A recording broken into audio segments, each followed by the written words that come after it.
Hello everyone, welcome to Toppers Vision. तो आज हम क्या पढ़ने वाले हैं? आज हम पढ़ने वाले हैं दो स्टार्टिंग के टॉपिक्स, जो कि है what is federalism and difference between unitary system and federal system. इसका इंट्रोडक्शन में मैंने आपको इन ब्रीफ इस चैप्टर की सारी डिटेल्स दे दी हैं कि हम इस चैप्टर में क्या क्या पढ़ने वाले हैं। अगर आपने उसे नहीं देखा है तो पहले आप उसे देखिए, ताकि आपको पता चल जाए कि इस चैप्टर में एक्चुअली हर एक टॉपिक में हम पढ़ने क्या वाले हैं। सो आज का टॉपिक स्टार्ट करते हैं, that is what is federalism.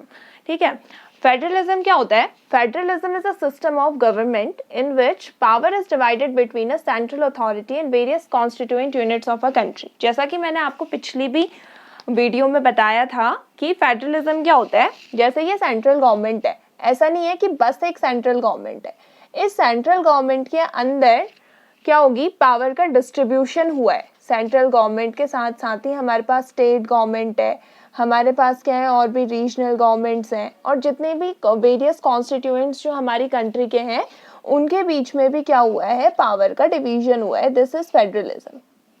ये बहुत इम्पॉर्टेंट चीज़ है किसी भी सिस्टम की, कि फेडरल गवर्नमेंट का सिस्टम आखिर चल कैसे रहा है, वो फेडरल है या यूनिटरी है। ऐसा क्यों?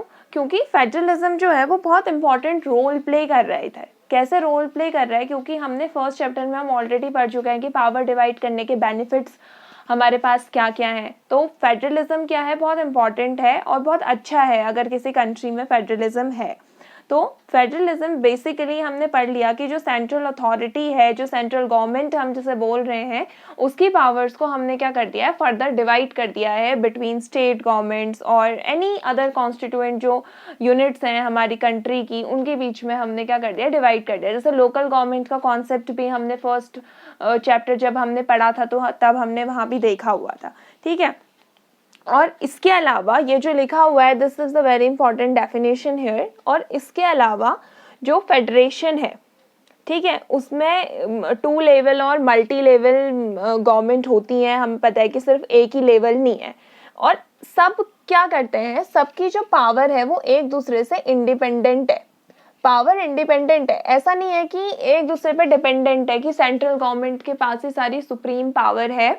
ऐसा नहीं है, सबकी पावर इंडिपेंडेंट है। स्टेट अपनी अलग पावर एक्सरसाइज करता है। कुछ पावर्स होती हैं जो सिर्फ सेंट्रल के पास होती हैं, उसको स्टेट गवर्नमेंट नहीं कर सकती।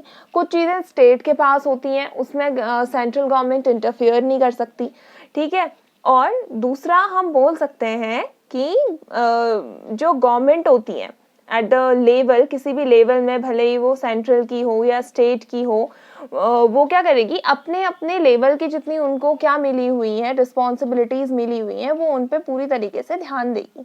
ठीक है, जैसे हमारे पास स्टेट गवर्नमेंट है। स्टेट गवर्नमेंट क्या करेगी? जितनी भी स्टेट में होने वाली चीज़ें हैं, जितनी भी स्टेट में कोई भी चीज़ अगर हो रही है, तो वो उस चीज़ में ध्यान देने के लिए अपनी रिस्पॉन्सिबिलिटी जो भी उसे मिली हुई है वो बस उसमें ध्यान देगी।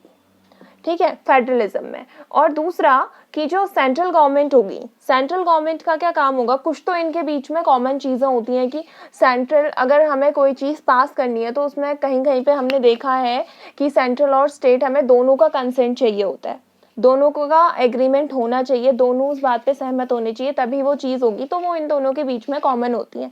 लेकिन कुछ ऐसी होती हैं जो सिर्फ किसके पास है? जो सिर्फ स्टेट के पास है, या जो सिर्फ सेंट्रल के पास है। उसमें अगर जो सेंट्रल के पास है उसमें स्टेट बीच में इंटरफेयर नहीं कर सकती, इस तरीके से। Okay, so this is all about federalism. हम फेडरलिज्म के बारे में क्या क्या जानना चाहते हैं? If you want notes of that chapter, so please write down in the comment box below, so I will provide you that okay in detail. ये मैंने खाली ब्रीफ में लिखा हुआ है आपको समझाने के लिए। अब फेडरेशन हमने देख लिया कि हमने बोला कि 2 और मल्टी लेवल गवर्नमेंट हो सकती हैं। दोनों अपनी क्या करेंगी? दोनों की पावर एक दूसरे से इंडिपेंडेंट होंगी। They enjoy independent powers. ये बहुत इंपॉर्टेंट चीज़ है कि ये इंडिपेंडेंट पावर क्या करती हैं? पजेस करते हैं। दोनों के पास अपनी इंडिपेंडेंट पावर होती है, जो एंटायर कंट्री के लिए, जो हमारी पूरी कंट्री के सारे अफेयर्स के लिए रिस्पॉन्सिबल है, सारी चीज़ों में देखेगी, दैट इज़ हमारी सेंट्रल गवर्नमेंट। जो एक पर्टिकुलर एरिया यानी जैसे कि स्टेट हो गई एक, उसके लिए रिस्पॉन्सिबल है, तो वो हमारी स्टेट गवर्नमेंट हो गई। कोई अब इसी के अंदर जैसे विलेजेस हैं, छोटे छोटे टाउन्स हैं, वहाँ पे भी हमने लोकल गवर्नमेंट बनाई हुई है, तो वो उनके अफेयर्स को देखेगी। ठीक है, so this is your federalism. Okay, so now moving on to the next topic, that is our difference between unitary system and federal system. अब होता क्या है ये यूनिटरी सिस्टम, क्या है ये फेडरल सिस्टम। ठीक है, तो सबसे पहले यूनिटरी सिस्टम में जो है हम बोल सकते हैं कि एक ही लेवल होती है गवर्नमेंट की, सेंट्रली सेंट्रल होगी। सपोज हमने पावर दी नहीं है बाकी स्टेट्स को और लोकल गवर्नमेंट्स को, हमने पावर नहीं दी है, या हम बोल सकते हैं कि क्या होगा कि जो बाकी की यूनिट्स होंगी ना, जो बाकी की यूनिट्स होंगी वो सब इसके अंडर आएंगी, मतलब वो सब इसकी सबऑर्डिनेट्स हैं, मतलब सारी काम यही करेगा, ये बस क्या है कि ये इसे बताएगा और बाकी सब इसको क्या करेंगे, इसकी कही हुई चीज़ों को मानेंगे। या हम ये बोल सकते हैं, तो दो तरीके हो गए यूनिटरी सिस्टम के आंसर। आप क्या क्या लिख सकते हैं कि या तो एक ही लेवल की गवर्नमेंट होगी, और we can say that the sub units are subordinate to the central government, यानी सब सेंट्रल गवर्नमेंट के सबऑर्डिनेट है, सब उसके अधीन है। ओके, और अब इसी तरीके से मैं फेडरल सिस्टम में क्या होता है, फिर फेडरल सिस्टम में होता है 2 और मोर लेवल ऑफ गवर्नमेंट। इसमें 2 या 2 से ज़्यादा लेवल होंगे गवर्नमेंट के। और एक चीज़ और याद रखना, कहीं कहीं पे जो लेवल्स होते हैं ना, इनको हम TIER टायर से भी रिप्रेजेंट करते हैं, मतलब टायर भी बोलते हैं इसको, तो कई बुक्स में आपको ये भी लिखा हुआ दिखेगा, सो कंफ्यूज में तो होइएगा, उसमें वो यही होता है 2 और मोर टायर्स होंगे गवर्नमेंट के, या 2 और मोर लेवल्स होंगे। ठीक है, और दूसरा डिफरेंस ये है कि यूनिटरी सिस्टम में सेंट्रल गवर्नमेंट क्या करेगी, प्रोविंशियल और लोकल गवर्नमेंट को ऑर्डर्स पास करेगी, और इन लोकल गवर्नमेंट को और इन प्रोविंशियल को जिनको वो ऑर्डर पास करेगी, यानी स्टेट गवर्नमेंट्स और लोकल गवर्नमेंट्स, इनको उसके ऑर्डर मानने पड़ेंगे, ये पावर देगी। एंड ये लोग वही करेंगे जो इन्हें सेंट्रल गवर्नमेंट ने बोला होगा। ठीक है, लेकिन फेडरल सिस्टम में क्या होता है कि सेंट्रल गवर्नमेंट स्टेट गवर्नमेंट को ऑर्डर नहीं दे सकती किसी भी काम को करने के लिए। ऑर्डर क्यों नहीं दे सकती, ऐसा नहीं है कि वो उनकी किसी भी बात को नहीं मानेंगे, ऐसा होता है कि इनको क्या होती है, स्टेट गवर्नमेंट्स के पास कुछ अपनी पावर्स होती हैं, स्टेट गवर्नमेंट्स के पास कुछ अपनी पावर होती है जिनमें सेंट्रल गवर्नमेंट इंटरफेयर नहीं कर सकती, वो अपना काम करेंगे जो उनको पावर ऑलरेडी मिली हुई है। ठीक है, तो this is your second difference. और थर्ड डिफरेंस है हमारा कि जो यूनिटरी सिस्टम में सेंट्रल गवर्नमेंट सुप्रीम है, दिख ही रहा है यहाँ पे, ऑर्डर्स पास कर सकती है, उनको मानने पड़ेंगे, तो ऑब्वियसली ये क्या होगी, सुप्रीम ही तो होगी, सुप्रीम है। और जो स्टेट गवर्नमेंट है वो अपनी हर एक चीज़ के लिए, जो भी वो चीज़ करेगी, वो सेंट्रल गवर्नमेंट को आंसरेबल होगी। ठीक है, समझ में आ गया ये पॉइंट कि सेंट्रल गवर्नमेंट सुप्रीम है, और जो एडमिनिस्ट्रेटिव डिवीजन्स है, यानी कि स्टेट गवर्नमेंट हो गई या लोकल गवर्नमेंट या जो भी हमने किया होगा, वो क्या करेंगी, सिर्फ उन्हीं चीज़ों को, उन्हीं काम को करेंगी, उन्हीं पावर्स को एक्सरसाइज करेंगे, या उन्हीं ऑर्डर्स को वो मानेगी जो उन्हें ये सेंट्रल गवर्नमेंट देगी, because it is supreme here. ठीक है, तो अब क्या होता है कि इनकी पावर जो क्या है, नैरो हो गई ना, नैरो हो गई इनकी पावर। नैरो कैसे हो गई पावर इनकी, क्योंकि अपनी तो कुछ है ही नहीं, जो ये बोलेगा वो इसे मानना पड़ेगा। ठीक है, और अब फेडरल सिस्टम में क्या होता है, फिर फेडरल सिस्टम में होता है जो स्टेट गवर्नमेंट होती है उसके पास कुछ अपनी पावर्स होती है। ऐसा नहीं है कि हाँ सेंट्रल गवर्नमेंट ने कुछ बोला कि ये करो, तो स्टेट गवर्नमेंट ने बोला नहीं मैं नहीं कर रहा। क्यों, वो ऐसा नहीं कह सकता। क्यों नहीं कह सकता, क्योंकि उसके सिर्फ उन्हीं चीज़ों में वो कर सकता है जो पावर उसको ऑलरेडी मिली हुई है।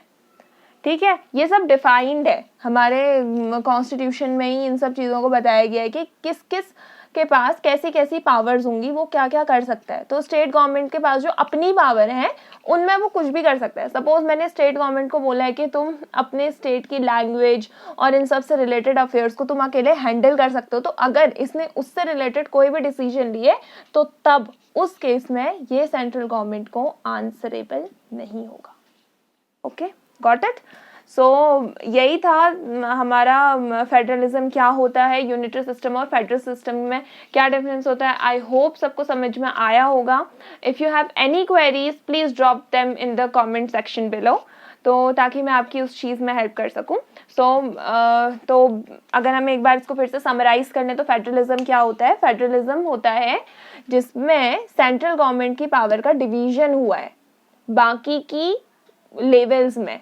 ठीक है, एक ही लेवल में नहीं है, दो या दो से ज़्यादा लेवल है, सेंट्रल है, स्टेट है, लोकल है।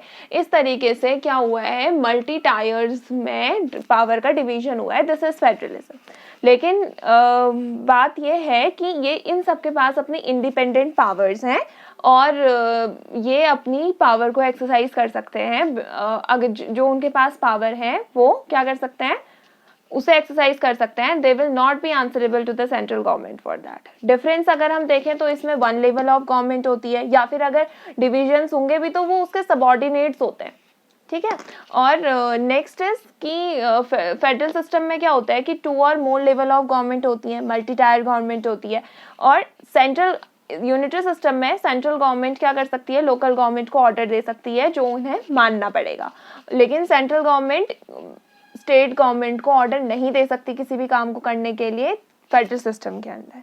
यूनिटरी सिस्टम के अंदर जो सेंट्रल गवर्नमेंट है वो सुप्रीम है, और जो स्टेट गवर्नमेंट है वो अपनी किसी भी एक्शन के लिए आंसरेबल है किसको, सेंट्रल गवर्नमेंट को, क्योंकि ये सुप्रीम है। लेकिन फेडरल सिस्टम में क्या है, स्टेट गवर्नमेंट के पास कुछ अपनी पावर है जिनको एक्सरसाइज करने के लिए, जिसके अंडर वो अगर कोई भी डिसीजन लेते हैं तो उन्हें इस सेंट्रल गवर्नमेंट को आंसर देने की ज़रूरत नहीं पड़ेगी कि तुमने ये क्यों किया। लेकिन सिर्फ वही चीज़ जो इस स्टेट गवर्नमेंट को पावर्स मिली हुई हैं, उसके बाहर सपोज सेंट्रल गवर्नमेंट के पास कुछ पावर है, स्टेट गवर्नमेंट ने बोला नहीं मैं तो तुम्हें आंसरेबल नहीं हूँ, मैं ये चीज़ कर लूँगा, ऐसा नहीं। जो इसके पास पावर्स हैं ये उन्हीं में आंसरेबल नहीं होगी, बाकी चीज़ों में तो आंसरेबल रहेगी। ठीक है, सो ये 2 टॉपिक्स हमारे इस वीडियो में कवर हो गए हैं। बाकी बचे हुए टॉपिक्स जो हैं, जो 5 टॉपिक्स हमारे बच गए हैं इस चैप्टर के, हम उन्हें नेक्स्ट वीडियो में कवर करेंगे। Please do watch them, and for the next video updates please stay tuned and please subscribe. Okay, thank you.